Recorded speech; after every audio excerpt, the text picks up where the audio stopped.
Hello student, आज हम लोग स्टैंडर्ड थर्ड का सब्जेक्ट एसएसटी पढ़ेंगे।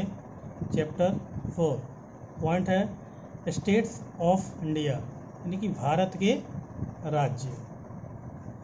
India is a vast country, more than 120 crore people live in the village, towns and city of India. These villages, towns and cities are a part of the states and union territories of India. Bharat के एक विशाल देश हैं। भारत के गांव, कस्बों और शहरों में 120 करोड़ से अधिक लोग रहते हैं। ये गांव, शहर और भारत के राज्यों और केंद्र शासित प्रदेशों का हिस्सा है। अब है गवर्नमेंट, यानी कि भारत सरकार। India is a democratic country. It has its own government. The people of India elect members of the parliament. The central government of union government runs from Delhi. The president, the prime minister and the council of ministers and senior government officials live and work at Delhi. They are responsible for the whole country. It is not possible for the central government to control and look after the law and order of this vast country.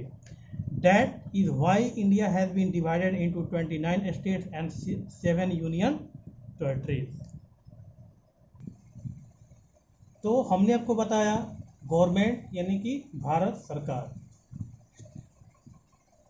तो भारत एक लोकतांत्रिक देश है, इसकी अपनी सरकार होती है और भारत के लोग संसद के सदस्यों का चुनाव करते हैं और केंद्र सरकार या संघ सरकार दिल्ली से चलती है।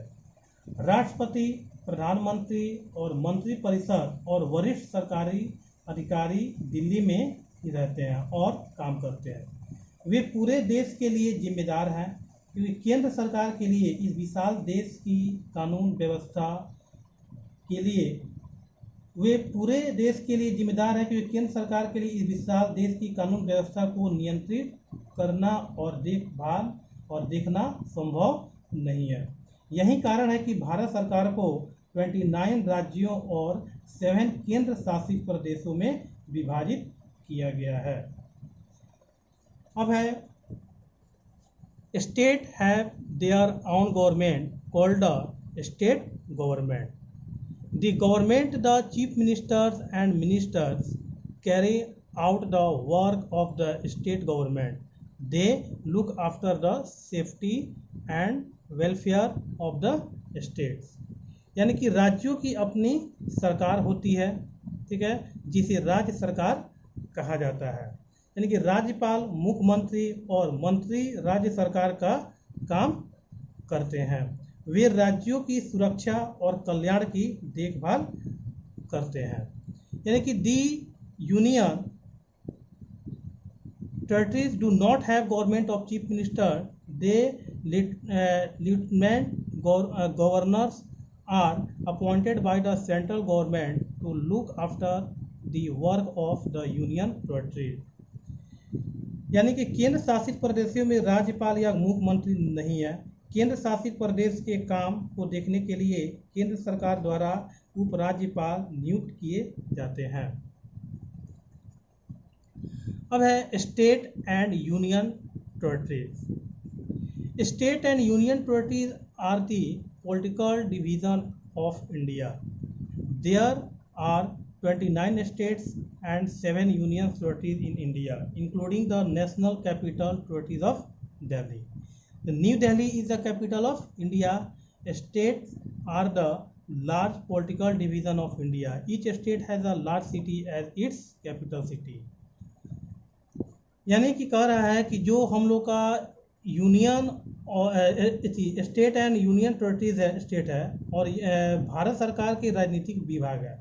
भारत में 29 राज्य और 7 केंद्र शासित प्रदेश हैं, जिनमें राष्ट्रीय राजधानी क्षेत्र दिल्ली शामिल है और नई दिल्ली भारत की राजधानी है। ठीक है। उसके बाद है राज्य भारत के बड़े राजनीतिक विभाजन हैं। एक प्रत्येक राज्य का एक बड़ा शहर उसकी राजधानी है।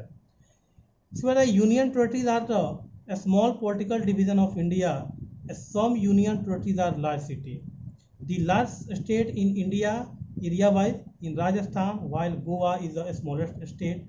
The newly formed state in India are Chhattisgarh, Jharkhand, Uttarakhand and Telangana.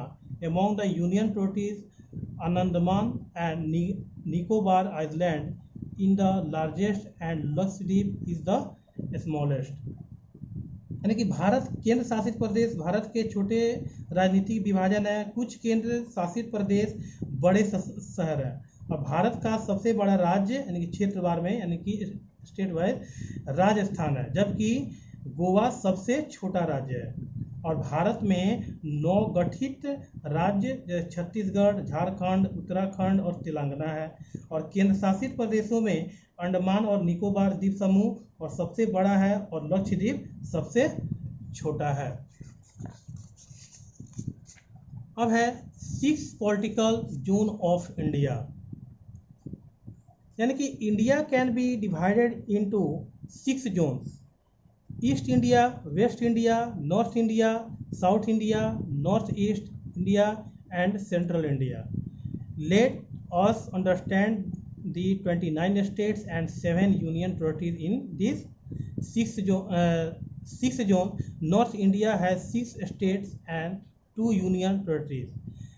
These are Jammu and Kashmir, Himachal Pradesh, Uttar Pradesh, Uttarakhand, Punjab, Haryana and National Capital Territories of Delhi and Chandigarh.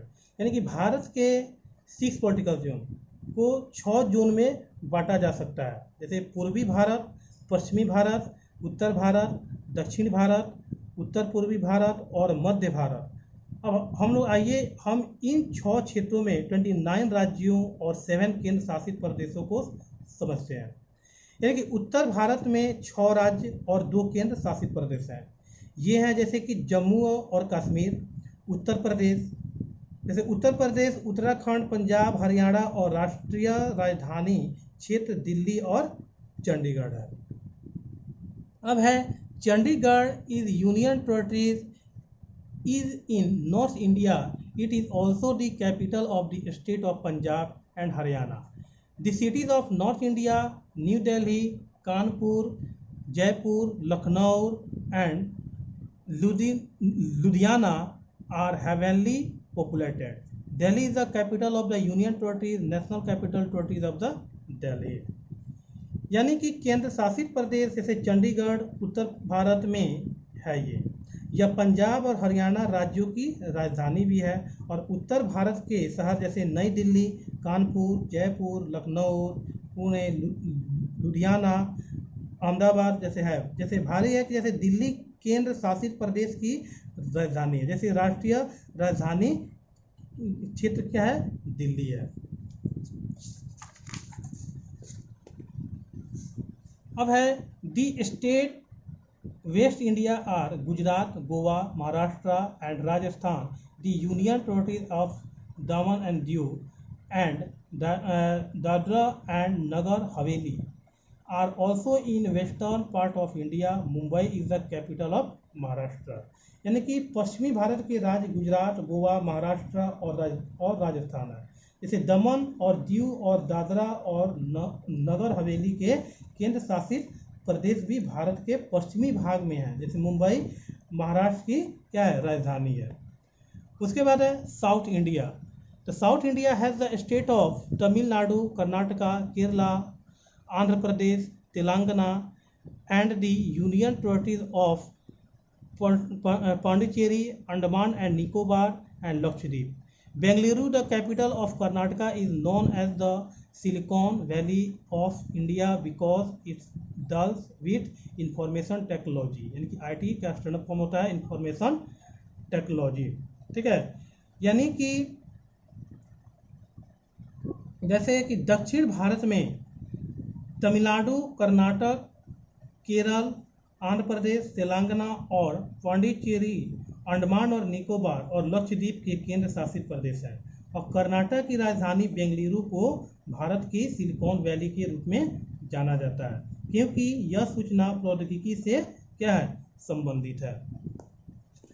अब है east India includes the state of Bihar, Jharkhand, Orissa and West Bengal.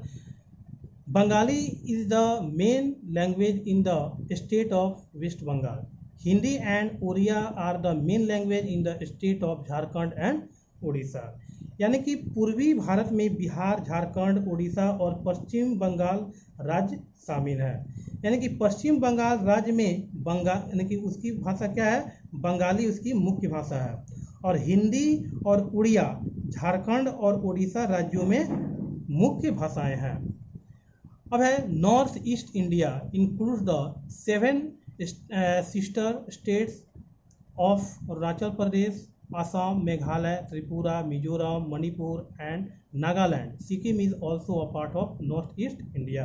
यानी कि पूर्वोत्तर भारत में अरुणाचल प्रदेश, असम, मेघालय, त्रिपुरा, मिजोरम, मणिपुर और नागालैंड के 7 sister states शामिल हैं। यानी कि सिक्किम की उत्तर पूर्व भारत का एक क्या है, हिस्सा है। अब central India refers to the state of Madhya Pradesh and Chandigarh. India is a beautiful country where people speak different languages, wear different clothes, eat different food, yet are united and proud to be Indian। यानी कि मध्य भारत का तात्पर्य मध्य प्रदेश और छत्तीसगढ़ राज्यों से है। भारत एक खूबसूरत देश है जहाँ लोग अलग अलग भाषाएं बोलते हैं, अलग अलग कपड़े पहनते हैं, अलग अलग खाना खाते हैं, फिर भी भारतीय होने के लिए एकजुट और गर्व करते हैं। तो आज जो है हम लोग का ये चैप्टर ये कंप्लीट हुआ, और आप लोग इसका वर्ड मीनिंग जो है इसका लर्न कर लेंगे और टिक द करेक्ट आंसर, और ये जो भी क्वेश्चन आंसर सब दिया हुआ है यहाँ तक इसको आप लोग कंप्लीट कर लेंगे। तब तक के लिए धन्यवाद।